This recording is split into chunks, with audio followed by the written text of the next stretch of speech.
درنو دوستانو زموږ د نن ورځ درس دی ټیبل یا جدول.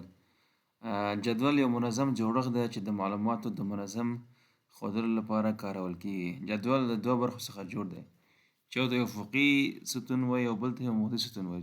دوستانو راځئ اوس عمودي ستون یا کالم د جدول د عمودي ستون څخه عبارت دی چې په انګلیسي کې ورته کالم ویل کیږي. لکه په لاندې جدول کې چې په سور رنګ سره په نښه شوی دی.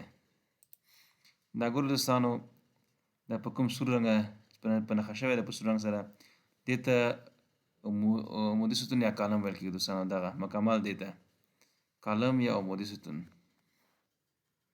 اوس راځو افقي ستون یا رو. د جدول د افقي ستون څخه عبارت دی چې په انګلیسي کې ورته رو ویل کیږي. لکه په لاندې جدول کې چې په سور رنګ سره ښودل شوی دی.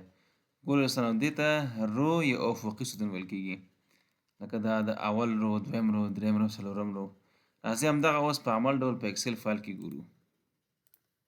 ګورئ دوستانو دا کالم یا عمودي ستون دا هر یو د A کالم، د B کالم، د C کالم، د D کالم، همدارنګه دې ته رو یا افقي ستون ورته ویل کیږي چې دې ته مجموع کې ټیبل یا جدول ویل کیږي.